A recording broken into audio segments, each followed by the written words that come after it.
दोस्तों एक लड़का अपनी होने वाली पत्नी को लेकर हॉस्पिटल जाता है, लेकिन वहां पर भीड़ में से एक लड़की उसको आवाज देती है, जो कि व्हील चेयर पर बैठी हुई एक विकलांग लड़की होती है। जब वह उसको देखता है तो देखता ही रह जाता है, लेकिन चूंकि उसकी मंगेतर उसके साथ थी तो उसको इग्नोर करके वह आगे बढ़ जाता है। अब उसको आगे जाता हुआ देख वह लड़की उदास हो जाती है, क्योंकि उसको ऐसी उम्मीद बिल्कुल नहीं थी। लेकिन वो लड़का अपनी मन के साथ चला तो जाता है, लेकिन उसे चैन भी नहीं आता। वह दोस्तों उस लड़की के बारे में सोचने लगता है कि एक भली चंगी लड़की, आखिर उसको क्या हुआ था जो कि अब व्हील चेयर पर बैठी हुई थी। दोस्तों उसका किसी जमाने में उस लड़की के साथ बहुत गहरा रिश्ता होता है। दोस्तों एक भाव कर देने वाली कहानी, दिल को छू लेने वाली कहानी है। आइए जानते हैं पूरी कहानी वीडियो में। लेकिन वीडियो में आगे बढ़ने से पहले बस वही रिक्वेस्ट कि आप वीडियो को लाइक कर दीजिए, चैनल को भी सब्सक्राइब कर लीजिए ताकि मेरा हौसला बढ़ता रहे। दोस्तों एक कहानी है लखनऊ के एक लड़का जिसका नाम आदित्य होता है। वो एक सॉफ्टवेयर इंजीनियर होता है। उसकी शादी एक लड़की से होने वाली थी जिसका नाम मिनालिया होता है। दोस्तों वह भी एक इंजीनियर थी। अब दोनों लव मैरिज करने वाले थे, इसलिए पहले से रिलेशन में थे, साथ में घूमते फिरते हैं, एक दूसरे को जानते पहचानते हैं। लेकिन दोस्तों मिनालिया की आंखों में कोई दिक्कत आ जाती है, इसीलिए वो लखनऊ के किंग जॉर्ज मेडिकल यूनिवर्सिटी में अपनी आंख दिखाने के लिए आदित्य के साथ जाती है। दोस्तों जैसे ही हॉस्पिटल में जाते हैं तो भीड़ में से एक लड़की उसको आवाज देती है, आदि कह के उसको बुलाती है। दोस्तों उस लड़की का नाम अर्चना होता है। अब दोस्तों जैसे उधर देखता है अर्चना पर उसकी नजर पड़ती है तो उसे देखता ही रह जाता है, क्योंकि पूरे 10 सालों के बाद वह उसे देख रहा था और वह सोच रहा था कि यह क्या हो गया, इसको उसके पास जाना चाहता था।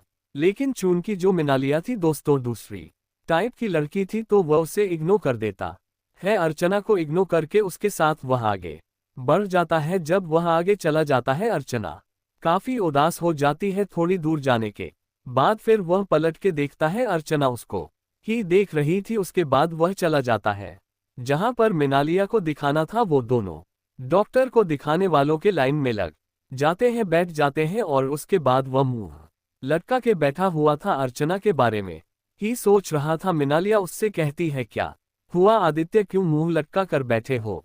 आदित्य कहता है कि हॉस्पिटल में कोई आता है तो कोई हंसता खेलता थोड़ी है, ऐसे ही बैठा रहता है। तो कहती है कि हमारी प्रॉब्लम इतनी भी बड़ी नहीं है कि तुम इस तरीके से बैठे हो, मैं ठीक हो जाऊंगी। लेकिन उसको क्या पता कि आदित्य के दिल में क्या चल रहा था। अब दोस्तों वहीं पर बैठे बैठे जो आदित्य था वह पुरानी यादों में खो जाता है। 10 साल पहले जब वह 12वीं में पढ़ रहा था, अर्चना भी उसके साथ ही पढ़ रही थी।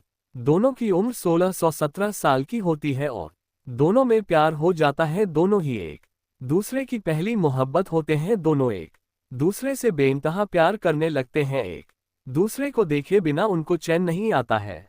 वो एक दूसरे के बिना रह नहीं पाते। छुप छुप कर कभी इधर कभी उधर मिल लेते थे और दोनों शादी करने का फैसला कर लेते हैं। अब दोस्तों दोनों का एक दूसरे के प्रति जो जुनून था वो हद से ज्यादा बढ़ जाता है।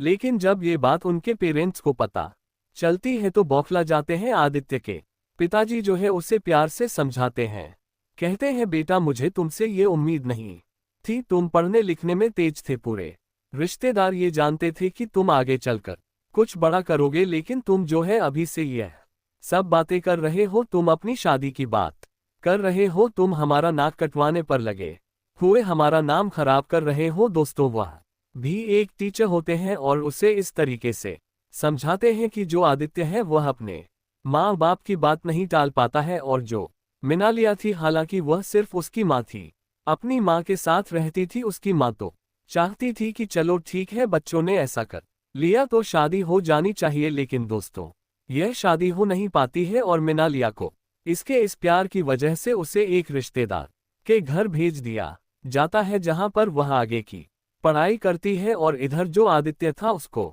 आगे की पढ़ाई करने के लिए बम्बई भेज दिया जाता है। दोस्तों मुंबई जाकर वह आईआईटी से इंजीनियरिंग करता है। समय बीतता जाता है, बहुत सारे दोस्त बनते हैं, एक आध लड़कियों से प्यार भी होता है उसका। और इंजीनियर बनने के बाद 10 लाख महीने पर उसकी नौकरी भी लग जाती है और दोस्तों उसकी नौकरी लगने के बाद उसके लाइफ में एक लड़की आती है जिसका नाम मिनालिया होता है। मिनालिया बहुत ही खूबसूरत थी। दोनों एक दूसरे को प्यार करते थे और दोनों एक दूसरे से शादी करने का फैसला कर लेते हैं, लेकिन मिनालिया पर बहुत शक करती थी, उसे खोना नहीं चाहती थी किसी भी लड़की से। अगर वह बात करता था तो वह बवाल कर देती थी और अगर कोई दोस्त भी उसका मिल जाता था, कोई लड़का भी होता था, वह दोनों अगर बातें भी करने लगे थे तो मिनालिया यही सोचती थी कि कहीं लोगों में किसी लड़की की बात तो नहीं चल रही है, तो इस तरीके से उसे हमेशा टोक रहती, उसे डरा धमका के रखती थी कि कहीं इसके हाथ से निकल ना जाए, और इसीलिए वह जल्द ही शादी करना चाहती थी। आदित्य को ये सब बातें बुरी लगती थी, लेकिन फिर भी सोचता था कि चलो, मुझसे प्यार करती है तभी तो शक करती है। सीधा साधा लड़का था तो इसीलिए मिनालिया की बातों को हंसकर टाल देता था, और इसी डर की वजह से वह उस दिन हॉस्पिटल में चाहते हुए भी अर्चना से नहीं मिल पाया, उससे बात नहीं कर पाया। लेकिन दोस्तों, अर्चना की ऐसी हालत देखकर उसे बहुत दुख होता है। वो मिनालिया से कहता है, मिनालिया यार मेरा माइंड फ्रेश नहीं लग रहा है, मैं जरा जाता हूँ चाय पी के आता हूँ। मिनाल का कहती है ठीक है जाओ, चाय पी के आ जाओ, लेकिन जल्दी आना, साथी में डॉक्टर को दिखाना है। अब दोस्तों वहां से निकलता है चाय पीने के बहाने और जाकर अर्चना को ढूंढने लगता है, और थोड़ी देर बाद अर्चना उसको दिख भी जाती है। वो उसके पास जाता है और कहता है कैसी हो आमचूर। अर्चना कहती है ठीक हूँ, उसे देखते ही रोने लगती है। कहती आदि तुम मुझसे पहले क्यों नहीं बोले, अभी तुम चले क्यों गए, और साथ में कौन थी? तुम्हारी पत्नी थी, बहुत अच्छी थी। वह कहता है नहीं आमचूर तुम बताओ, तुम्हारा क्या हाल है, कैसे हो गया ये सब? उसके मन में हजारों सवाल उमड़ रहे थे। वह कह रहा था कैसे, आखिर क्या सब हुआ, मुझे बताओ। अर्चना कहती है कि मेरे रीढ़ में बहुत बड़ी प्रॉब्लम है, मैं यहाँ पर 3 सालों से मैं ऐसे ही हूँ, यहाँ पर आती हूँ, अपना इलाज कराती हूँ। डॉक्टर कहते हैं कि आगे के इलाज के लिए तुम्हें बाहर जाना पड़ेगा, ऑपरेशन करना पड़ेगा, लेकिन वो सब छोड़ो, बताओ कैसे हो, मुझे भूल गए? वह कहता है नहीं आमचूर तुम्हें कैसे भूल सकता हूँ, तुमने कैसे सोच लिया? फिर वो कहता है लेकिन क्या तुम भी मुझे याद करती हो? अर्चना कहती है कि अब क्या फायदा ये सब बातें करके, और वैसे भी मैं मरने वाली हूं, तो मरने वालों को अपनी ख्वाहिशें दबा कर रखनी चाहिए। और उसके बाद दोनों एक दूसरे को देखते हैं। आदित्य की आंखों में आंसू भर जाते हैं। अर्चना जो है वह सिसक ससक कर रोने लगती है और रुमाल से अपना चेहरा ढक लेती है। दोस्तों, उसके थोड़ी देर बाद उसकी माँ जाती है, जो कि उसको दिखाने के लिए आई हुई थी। आते आदित्य को पहचान जाती है और कहती है कि भैया कैसे हो तुम, तुम्हारी पढ़ाई पूरी हो गई, बहुत खुशी है मुझे कि तुम इंजीनियर बन गए, बहुत बड़े आदमी बन गए, और भगवान करे तुम्हारा किसी गरीब से पाला ना पड़े, किसी गरीब का साया तुम्हारे ऊपर भी ना पड़े। अब वह कहता है कि आंटी आप ऐसी की बात क्यों कर रही हो? तो उसकी माँ कहती है बेटा दिल में बहुत दर्द है, तुम भी क्या कर सकते थे, तुम तो नादान थे, लेकिन जो भी तुम दोनों के रिश्ते थे उसकी सारी कीमत जो है अर्चना को चुकानी पड़ी, और यह जो है ये भी पढ़ लिख के कामयाब हो जाती, लेकिन इसने अपने रो रो कर दिन गुजारे। मैं इसकी माँ हूँ, मैं ही जानती हूँ, लेकिन फिर भी चलो उन सब से ठीक हो गई, उभर रही थी, लेकिन अब ये जो बीमारी लग गई है पता नहीं जिगी या मरेगी। तो बेटा मुझे बहुत बड़ी खुशी है कि तुम बड़े आदमी बन गए, और भगवान तुम्हें दिन रात तरक्की दे, क्या करें अब। दोस्तों, ये बात सुनकर जो आदित्य था बहुत दुखी हो जाता है। कहता है आंटी ऐसी बातें मत करो प्लीज। तभी जो है मिनालिया का फोन आ जाता है। कहती है कि कहाँ पे हो? तो कहता है कि बस चाय पी रहा हूँ, आ रहा हूँ। वह कहती है जल्दी आ जाओ, नंबर आने वाला है अब। दोस्तों, वह वहां से जाने लगता है तो अर्चना कहती है किसका फोन है, तुम्हारी पत्नी का है? तो कहता है कि हाँ उसी का है, लेकिन अभी मेरी सगाई हुई है, शादी हुई नहीं है। वह कहती है चलो ठीक है, लेकिन बहुत अच्छी है। अब दोस्तों वहां से जाने लगता है।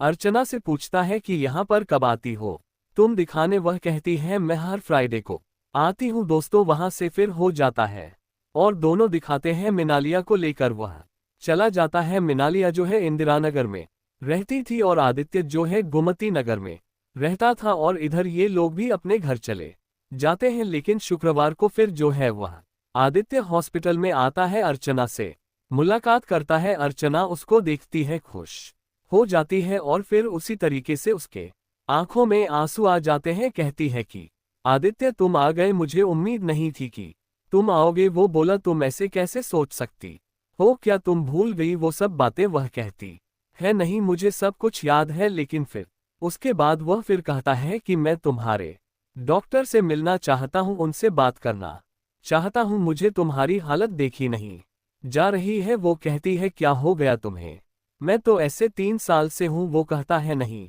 तुम्हें ठीक होना होगा, मुझे नहीं देखा जा रहा है। उसके बाद वो डॉक्टर से मिलता है।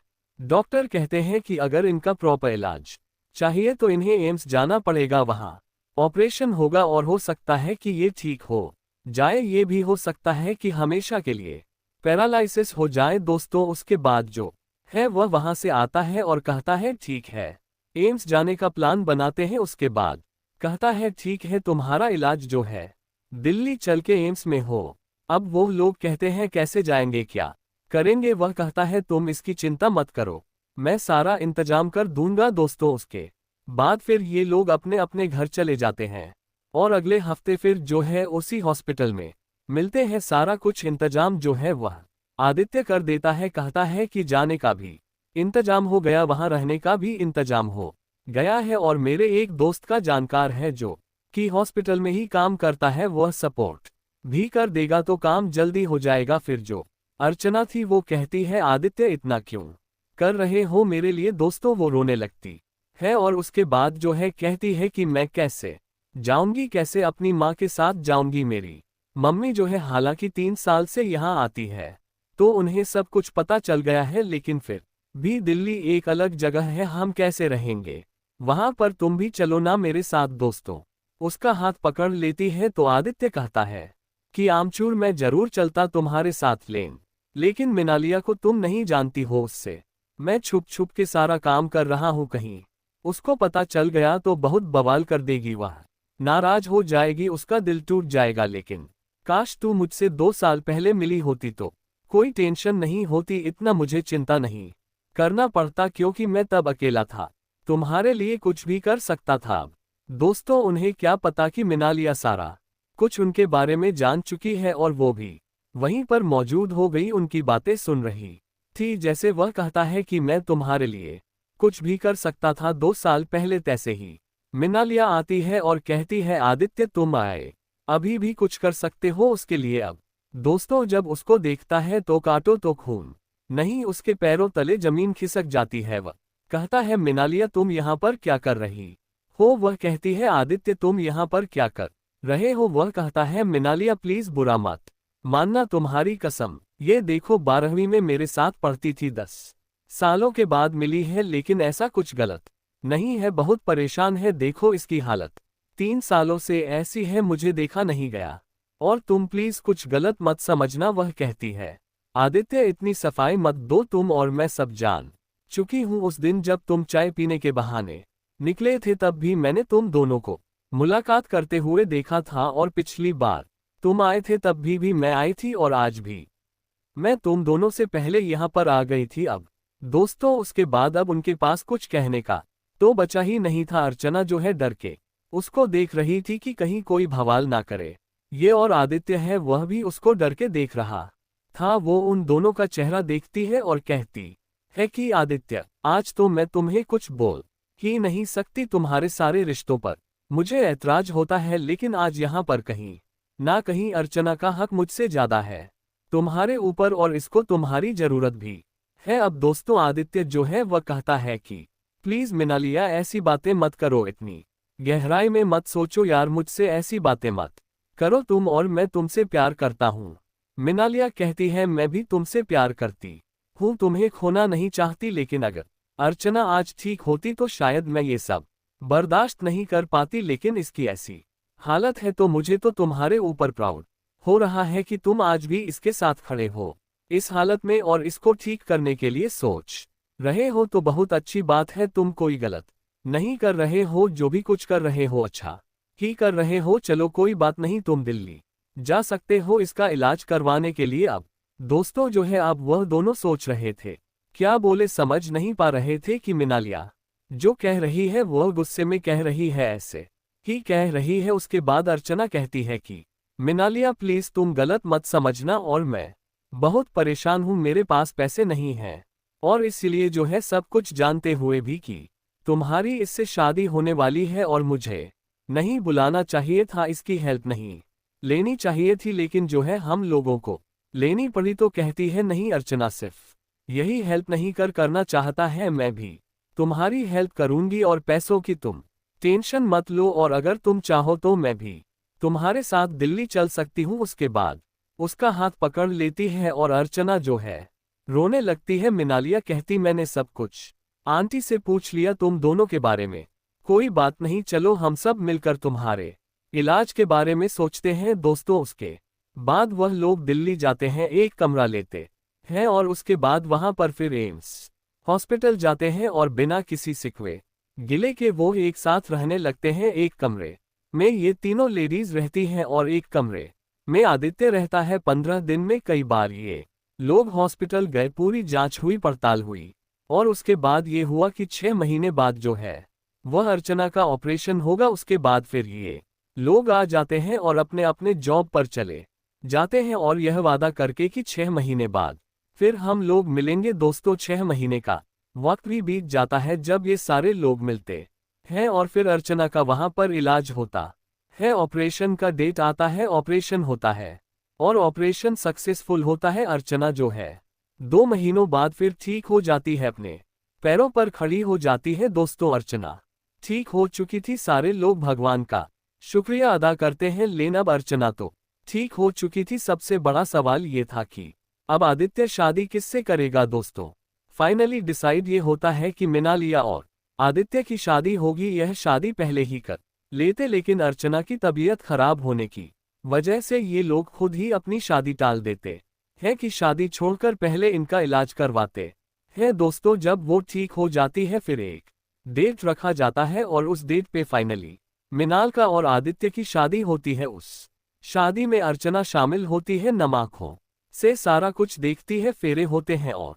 उसके बाद अगले दिन विदाई होनी होती है। फिर उसके बाद वो भाव पल आता है जब अर्चना के सामने आदित्य और मिनालिया पति पत्नी के रूप में खड़े होते हैं। आदित्य उससे बोलता है सॉरी आमचूर, तो अर्चना बोलती है सॉरी किस बात की। मिनालिया कहती है क्योंकि हमने शादी कर ली अर्चना, इसीलिए सॉरी बोलना चाहते हैं तुमसे। वह कहती है कि तुम लोगों ने मुझे नई जिंदगी दी और सॉरी बोलने की जरूरत नहीं है, तुम दोनों जहां भी रहो खुश रहो, भगवान से दुआ करूंगी। और उसके बाद अर्चना रोने लगती है। मिनाल का और आदित्य उसके सीने से लग जाते हैं, तीनों फूट फूट कर रोने लगते हैं। मीनाविका कहती है कि क्या ऐसा नहीं हो सकता अर्चना कि तुम भी हमारे साथ चलो, हम तीनों क्या एक साथ नहीं रह सकते। अर्चना कहती है कि इतना बड़ा दिल मत करो मिनालिया, अच्छी बात नहीं है, मैंने तुमसे वादा किया है आदित्य की जिंदगी में नहीं आऊंगी। दोस्तों उसके बाद मिनालिया की विदाई हो जाती है और वहां पर मौजूद सारे लोग उनकी यह बात जानकर रोने लगते हैं। अब दोस्तों कोई कह रहा था कि आदित्य को अर्चना से शादी कर लेनी चाहिए थी, कोई कह रहा था कि मिनालिया से किया वही ठीक है, कोई कह रहा था कि दोनों से शादी कर लेनी चाहिए थी। लेकिन दोस्तों क्या आदित्य ने जो किया वो सही किया, उसकी शादी किससे होनी चाहिए थी? आप भी कमेंट करके अपनी राय जरूर दीजिए ताकि हमको पता चले कि क्या वाकई में सही होना चाहिए था। तो दोस्तों ये रही कहानी, आपको अच्छी लगी हो तो लाइक नहीं किया तो लाइक कर दीजिए, चैनल को सब्सक्राइब कर लीजिए। इसी प्रकार की कहानियों के लिए फिर मिलेंगे किसी वीडियो में, तब तक के लिए जय हिंद।